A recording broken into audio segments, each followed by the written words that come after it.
Terima kasih untuk kebaikan Tuhan yang besar kepada kami semua. Allah yang baik, Allah yang tidak pernah meninggalkan kami. Kami mengucapkan syukur karena Engkau Allah yang baik, Engkau Allah yang luar biasa. Engkau Allah yang setia menolong dan memberkati kami semua. Kami siap dilawat oleh kebenaran firman Tuhan malam hari ini. Kuduskan dan sucikan hati dan pikiran kami, agar kebenaran firman Tuhan menjadi kekuatan bagi kami dalam menjalani hidup ini. Berfirmanlah Tuhan buat setiap kami siap mendengarkannya. Di dalam nama Tuhan Yesus yang punya firman kami berdoa dan menaikkan syukur. Haleluya, amin. Semua jemaat Tuhan silakan duduk. Saya ucapkan shalom. Shalom. Selamat malam Bapak Ibu yang diberkati Tuhan. Bersyukur saya dengan Stephen boleh hadir. Besok malam Stephen nyanyi. Besok malam aja. Besok malam dia nyanyi. Silakan berdiri, Pen. Sini, Pen. Ya. Di sini, Pen. Ya. Ini Stephen masih bujang, tapi sudah ada yang dekat katanya. Ya, jadi dia staf tata usaha di kantor daerah. Jadi saya, Pak Ketua Daerah, Pak Bendahara, ditemani oleh anak muda yang rajin, semangat, dan Pak Pendeta Baboy ini biasa juga gurau-gurau dengan beliau, Stephen. Jadi asalnya dari Ribang Labing, nama bekennya tuh Songkap. Nah, adanya di Kecamatan Tanah Pino.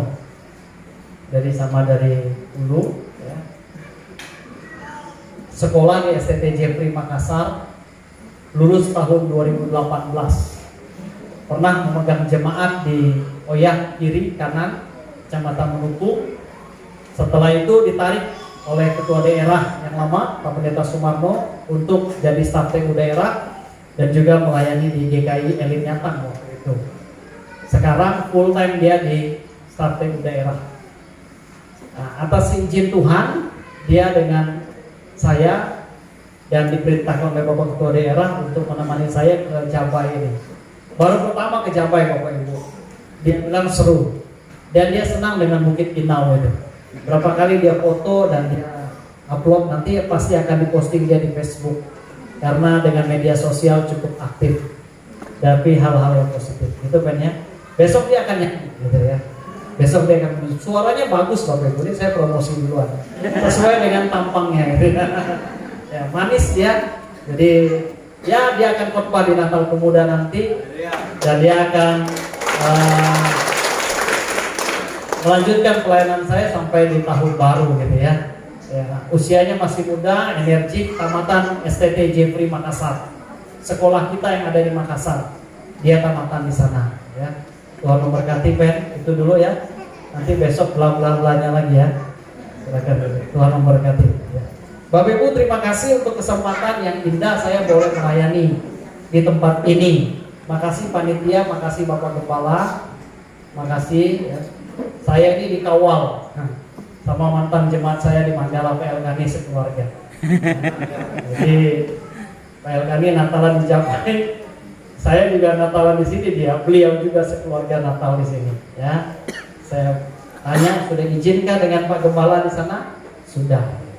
Bersyukur saya boleh tiba di sini dan dalam keadaan baik adanya. Ini anggota keluarga. Ini anak saya yang tua, temannya Timo. Ini temannya Pia Nafta. Ini istrinya, anak saya yang bungsu ya. Bungsu sudah produk pabriknya sudah ditutup. 3 cukup. 3 sudah cukup ya. Jadi ini keluarga saya. Tuhan berkati. Ibu pulang ke Madia Raya setelah udah lupa berapa tahun kami tidak pulang ke Madia Raya untuk Natal dengan keluarga selama jadi gembala sidang, dan baru kali ini dia pulang dengan anak-anak. Makanya saya tahun baru harus ke sana. Mohon izin saya tidak bisa sampai selesai di perayaan tahun baru di tempat ini. Tapi tidak apa Bapak Ibu, kita akan terus jumpa dengan anugerah dan pertolongan Tuhan. Itu saja perkenalan singkat. Saya akan khotbah dengan satu judul dalam kesesakan. Kita punya tema umum ini. Bagi Allah tidak ada yang mustahil, dengan subtema membangun perspektif Natal dalam keyakinan bahwa Tuhan pasti melepaskan umatnya dari masa sulit. Inilah tema umum kita, bagi Allah tidak ada yang mustahil. Itu terdapat dalam Injil Lukas pasal 1 ayat 26 sampai ayat yang ke-38. Subtema membangun perspektif Natal dalam keyakinan bahwa Tuhan pasti melepaskan umatnya dari masa sulit. Bahwa Tuhan pasti melepaskan umatnya dari masa sulit. Garis bawahi subtema yang diberikan oleh Badan Pengurus Pusat Gereja Kami Injil, bahwa hari-hari ini setiap orang percaya ada di dalam masa yang sulit. Tema ini diangkat dari pergumulan panjang negeri ini hampir 2 tahun. Pandemi COVID-19 melanda Indonesia, bahkan dunia ini. Jadi lewat pergumulan doa pemimpin Gereja Kami Injil, bahwa masa sulit yang dihadapi oleh umat percaya itu dialami hari ini. Kita sulit dengan harga komoditas ulat yang murah. Kita sulit dengan situasi pekerjaan yang juga sukar, banyak orang di PHK, BLT lama cair pada masa pandemi. Dana desa dipangkas, APBD dipangkas, APBN dipangkas karena beli vaksin dan lain sebagainya. Dan kita berhadapan dengan situasi atau masa yang sulit hari-hari ini. Dengan demikian Gereja Kami Injil Indonesia mengangkat tema bagi Allah tidak ada yang mustahil, supaya setiap orang percaya mengerti betul bahwa di tengah kesulitan, ketika kita berharap dan bersandar kepada Tuhan, kita akan berkata bagi Allah tidak ada yang mustahil. Mungkin anak-anak akan sekolah dan orang tua mulai berkata, "Nak, kayaknya kamu sekolah udah susah deh. Sekarang semuanya sulit." Apalagi kemarin hampir 1 bulan Kota Sintang dilanda oleh banjir, sehingga terciptalah sejarah. Presiden Republik Indonesia mendaratkan kakinya di Kota Sintang. Selama Republik ini berdiri, tidak pernah seorang kepala negara mendaratkan kakinya di Kota Sintang. Baru Presiden Jokowi lah yang datang ke Kota Sintang. Baru seorang Menteri Sosial, Menteri PUPR sejarah Kabupaten Melawi, baru 2 menteri dalam tempo waktu yang sekian dekat datang ke Kabupaten Melawi. Karena apa? Meninjau banjir. Orang kesulitan, hujan terus menerus. Dan saya lihat video siapa yang posting, ketika jalan di Jawa ini musim hujan, musim banjir, bedorong sulit sekali. Dan kita sudah mulai menggerutu. Dan mungkin Bapak Ibu yang naik motor, waktu kesulitan mulai mengeluh, ubah jalan ke neraka katanya. Udah pernah ke neraka kah? Kau tahu-tahu jalan ke neraka gitu ya. Lalu sambil dorong motor, lalu merutak dengan Pemda. Percuma pilih bupati itu. Mana anggota dewan tuh, mana bupati? Merembet juga, mana Pak Kades tuh kan. Biasa begitu masyarakat kan, tapi masyarakat di Jawa ini tidak pernah. Kita semua berada pada masa yang sulit. Karena itu lewat subtema ini Tuhan ingatkan saya lewat renungan dan doa saya sebagai hamba Tuhan. Saya mengambil sebuah khotbah, dan mungkin ini agak berbeda dari banyak khotbah yang akan disampaikan, dengan satu tema di dalam kesesakan. Apakah masa sulit yang kita alami? Ada masa di mana kita dalam situasi dalam kesesakan. Mari buka Alkitab kita dalam 2 Samuel pasal 22 ayat yang ke-7. 2 Samuel pasal 22 ayat yang ke-7. Dan Alkitab berkata demikian dalam 2 Samuel 22 ayat yang ke-7. Ketika aku dalam kesesakan, aku berseru kepada Tuhan. Kepada Allahku aku berseru, dan ia mendengar suaraku dari baik. Teriakku minta tolong masuk ke telinganya. Injil Lukas pasal 1 ayat 34. Kata Maria, bagaimana hal itu mungkin terjadi karena aku belum bersuami. Ketika malaikat Tuhan memberitahukan tentang kelahiran Yesus, dan Maria diberikan karunia yang luar biasa. Dan Alkitab katakan, Maria akan mengandung dari Roh Kudus seorang bayi yang kelak dia akan lahirkan, dan dia diberikan nama Yesus. Dialah Immanuel, Allah beserta kita.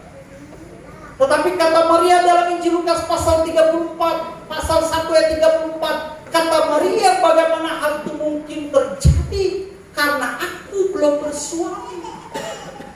Dia bilang karena aku belum bersuami.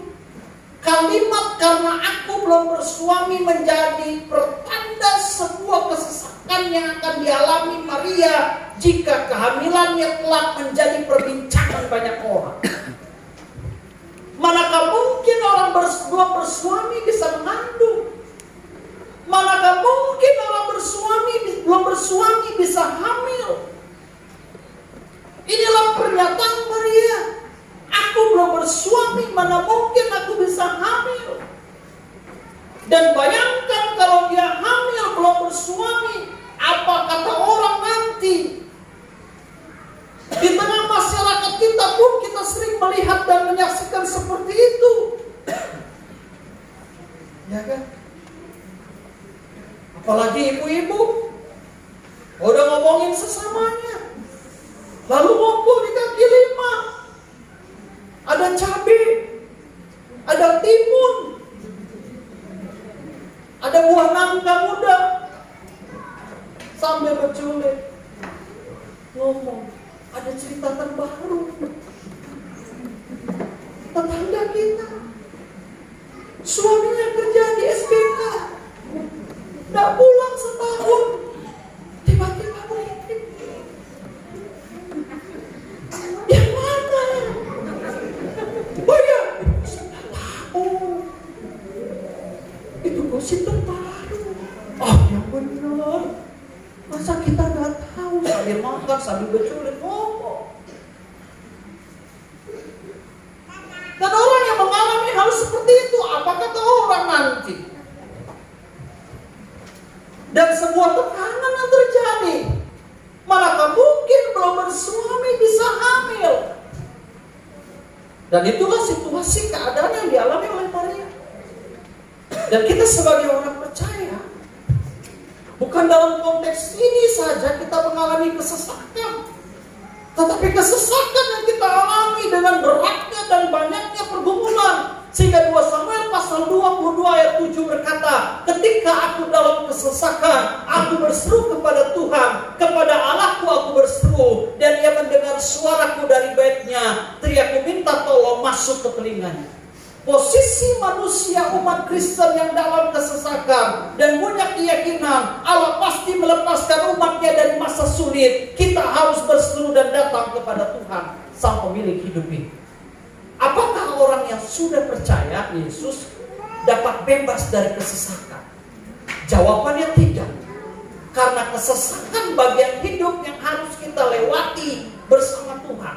Menarik perhatian saya di dalam 2 Korintus pasal 2 ayat yang 10. Karena itu aku senang dan rela di dalam kelemahan, di dalam siksaan, di dalam kesukaran, di dalam penganiayaan dan kesesakan oleh karena Kristus. Sebab jika aku lemah, maka aku kuat. Paulus ngomong dengan jemaat di Korintus. Dia bilang, karena itu aku senang dan rela dalam kelemahan, di dalam siksaan, di dalam kesukaran, di dalam kesesakan. Dia senang dan rela. Kata senang dan rela maknanya adalah kesesakan, kesukaran, kesusahan adalah bagian dalam kehidupan kita yang tidak bisa kita hindarkan. Ulang, kesesakan, kesukaran, kesulitan hidup adalah bagian dalam kehidupan kita yang tidak bisa kita hindari. Itu merupakan bagian hidup yang tidak bisa kita hindari. Tetapi ada waktunya kesesakan itu kita cari sendiri. Masalah itu kita cari sendiri. Padahal saya sering katakan masalah itu tidak perlu diundang, dia datang sendiri. Tapi kesesakan itu kita ciptakan sendiri. Saya waktu pulang dari Jabai, dikawal oleh Pak Sekdes dengan 2 anak muda dari Inau. Lalu di tengah perjalanan di bukit apa saya lupa, ada sekelompok ibu-ibu dan bapak-bapak pulang dari ladang. Lalu ada seorang ibu-ibu digotong oleh seorang laki-laki. Di jalan sudah sempoyongan.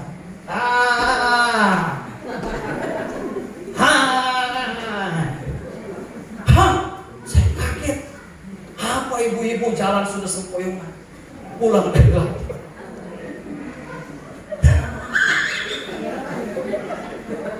Berapa meter lagi saya jalan, ketemu lagi. Ibu-ibu lagi. Ibu-ibu, Pak. Ibu-ibu. Lalu begitu. Ibu-ibu lagi. Lalu saya dalam hati, semoga ibu-ibu di Jabai dan di Inau tidak seperti itu.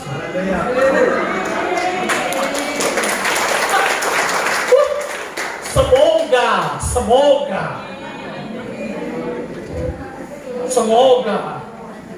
Jangan ketawa di tempat duduk lalu lihat. Lalu ketua panitia Natal bilang, jangan undang Pak Doni, dia khotbah nyinggung kita. Semoga tidak seperti itu. Jangan nanti saya kesini lagi tim daerah ketemu, lalu pakai seragam perkawan lagi.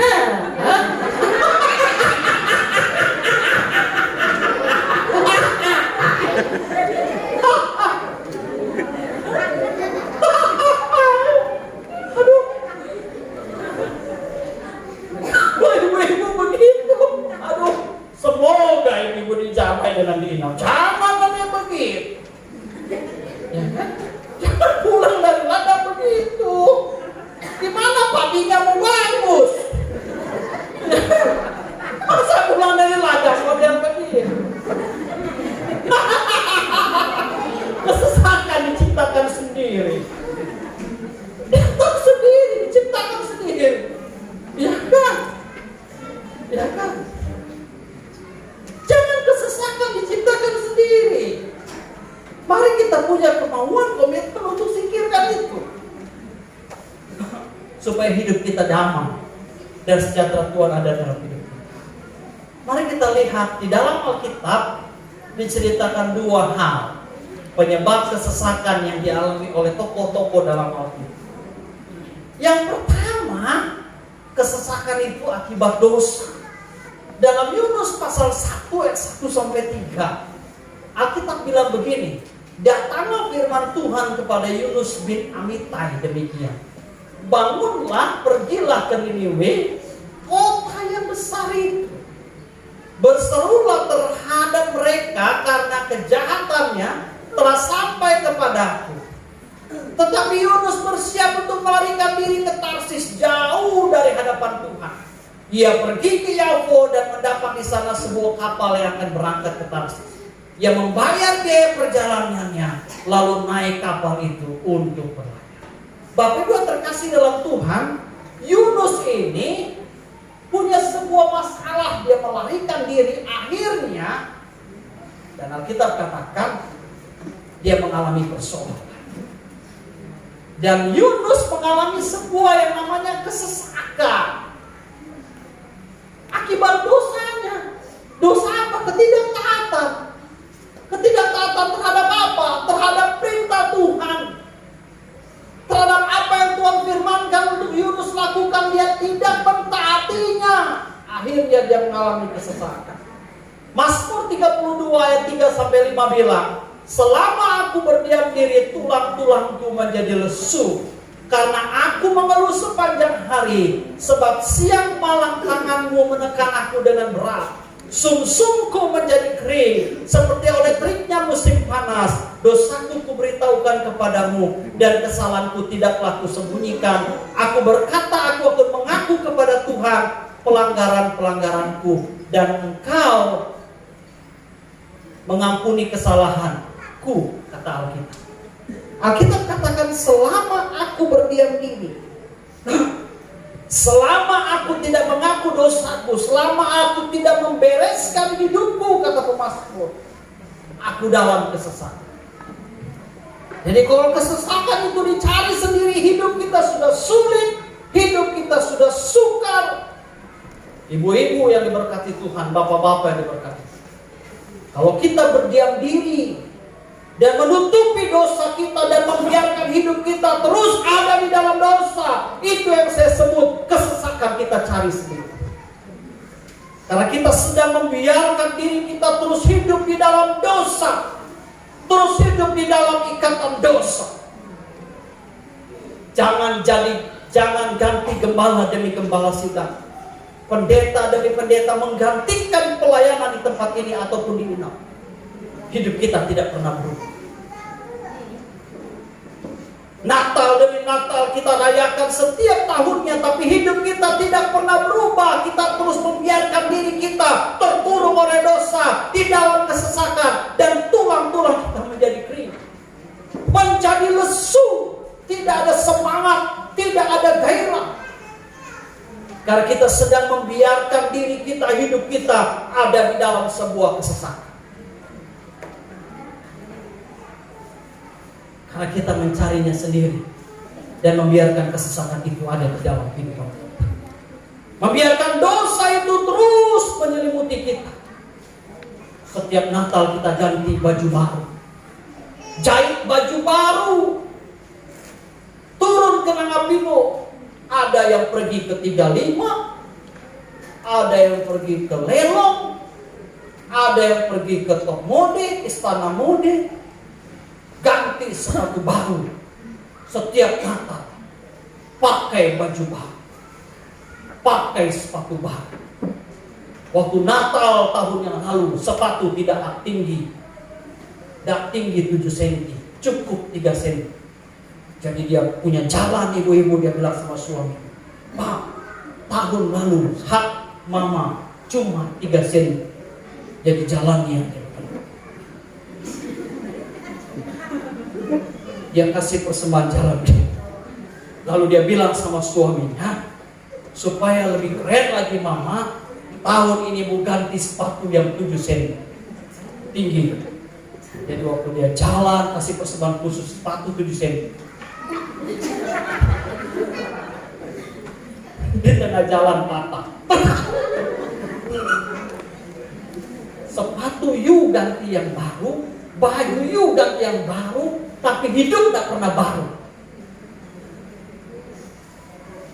Pulang dari Nugal, lalu muka jadi merah. Tapi setiap Natal ganti sepatu baru, ganti baju baru. Tapi kawan dicapai, walaupun baju yang lama, tapi hatinya diperbaharui oleh Tuhan. Hidupnya diperbaharui oleh Tuhan.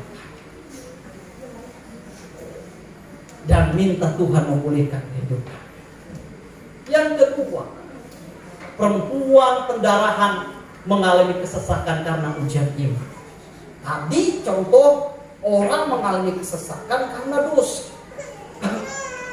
Perempuan pendarahan ini mengalami kesesakan karena ujian iman. Kalau Bapak Ibu baca dalam Markus pasal 5 ayat 21 sampai ayat yang ke-34. Markus pasal 5 ayat 27 sampai 29 dia bilang begini.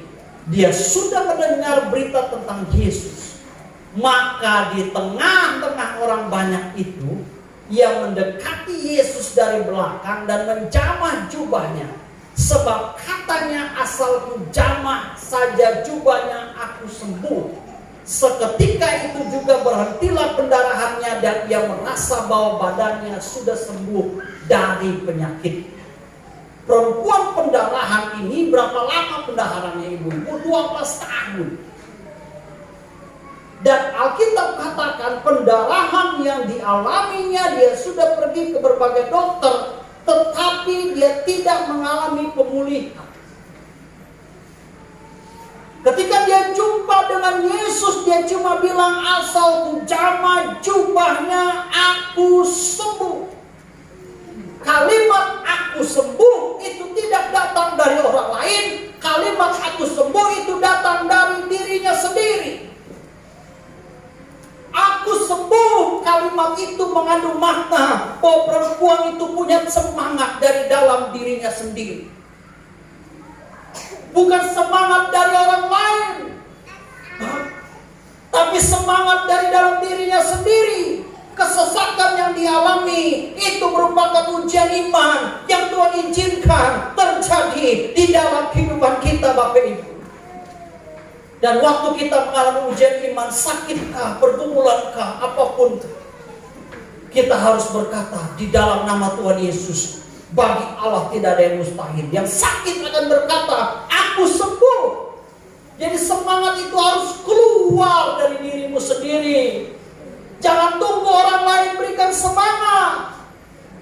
Semangat itu harus datang dan muncul dari diri sendiri. Jemaat di Jabah ini, walaupun kau jauh dari perkotaan, sulitkah ekonomimu, engkau harus semangat dari dalam diri sendiri bahwa engkau akan berkata, aku bersama dengan Tuhan, aku pasti bisa. Anak-anak yang sekolah dengan baik khotbah saya hari ini, engkau sekolah di kota, tinggal dengan orang lain. Jangan baru diomelin sedikit, dimarahin sedikit, lalu tiba-tiba ngepak barang dan kau berkata pulang, pulang dan pulang. Engkau harus semangat dari dalam dirimu sendiri. Aku harus selesai sekolah, aku harus selesai pendidikan. Sakitkah apapunkah, semangat itu harus dari dalam diri. Wanita ini ketika dikurung oleh begitu banyak orang yang mendesak dia, tapi dia punya kalimat, asal ku jamah jubahnya, aku sembuh. Dia punya gairah, dia punya semangat dari diri. 8 hari lagi kita akan tutup tahun 2021. Perkawan perkarya yang diberkati Tuhan dalam merayakan Natal. Ketika rumah tangga memulai goyah, ketika suami dan istri hidup hanya saling menyalahkan satu dengan yang lain. Berapa banyak suami ketika anak sakit, dia lalu tuduh istrinya, dan dia bilang sama istrinya, dasar kamu perempuan gak becus ngurus anak. Anak ingusan gak pernah dilap, anak demam gak pernah diurus. Saya punya teman, dia tukang tidur, dan kalau dia tidur ngorok, dia tidur suka gak sadar. Waktu saya ketemu dengan dia dengan istrinya cerita. Ini teman dekat saya di Jakarta. Istrinya cerita, waktu suaminya tidur ngorok, anaknya malam-malam bangun kencing. Kan kalau anak bayi malam-malam bangun kencing. Lalu dia gerak, suaminya, mas bangun, bangun. Lalu suaminya tidur terus ngorok. Istrinya bilang, mas bangun, anakmu kencing nangis. Tidak bangun-bangun, dia tidur. Apa yang dibuat istri? Dia gantikan celana anak. Lalu celana bekas kencing itu ditempelkan di muka suami yang sedang tidur ngorok. Bapak Ibu bayangkan, suaminya tidak sadar sampai pagi baru dia tahu ada celana anaknya nempel. Itu saking tidur begitu. Ibu-ibu jangan praktekin dengan suaminya ya. Jangan dipraktekin.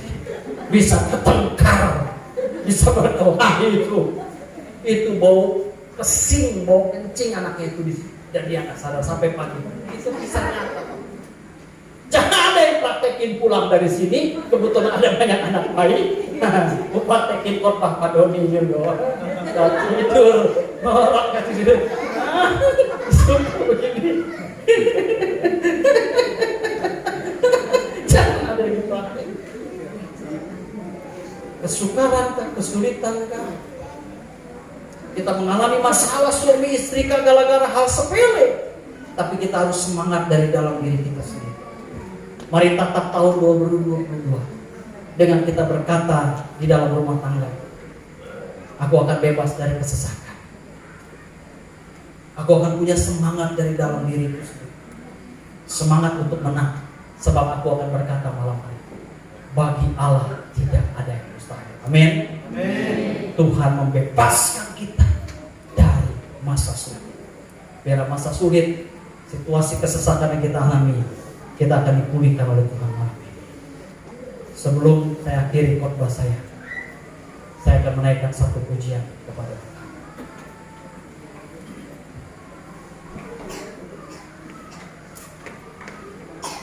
Ada di slide. Tuhan tak pernah janji, langit selalu, tetapi Dia berjanji selalu menyertai. Biar pujian ini memberkati Bapak Ibu dan menjadi kekuatan buat kita semua.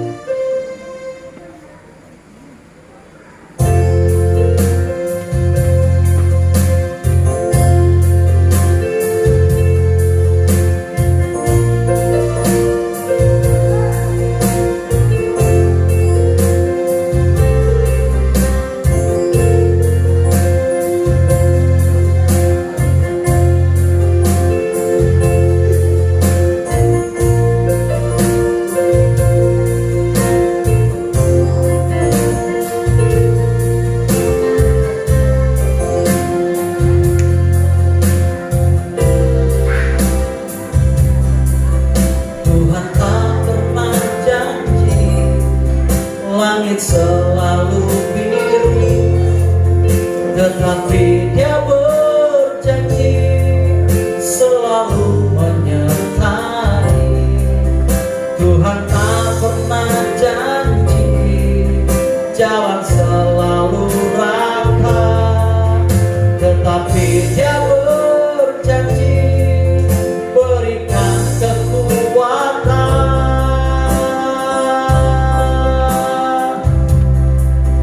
Jangan pernah menyerah, jangan berputus asa.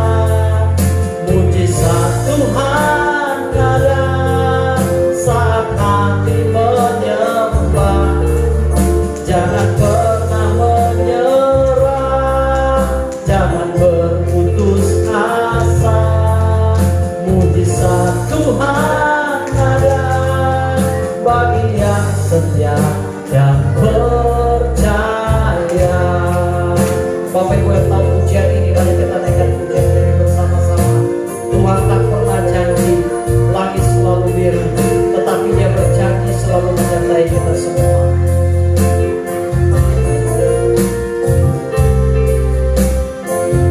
Katakan sama-sama, Tuhan tak pernah janji.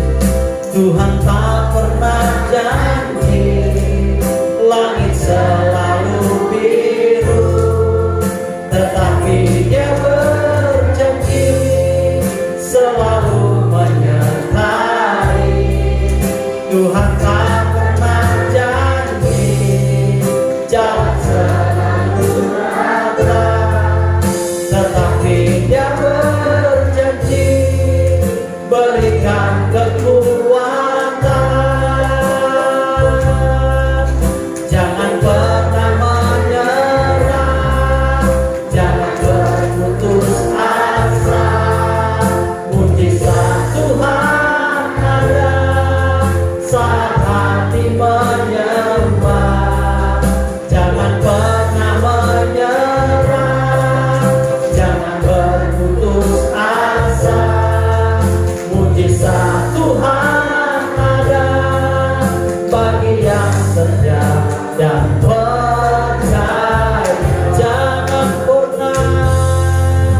Jangan pernah menyerah, jangan berputus asa. Mujizat Tuhan ada saat hati menyembah. Jangan pernah menyerah,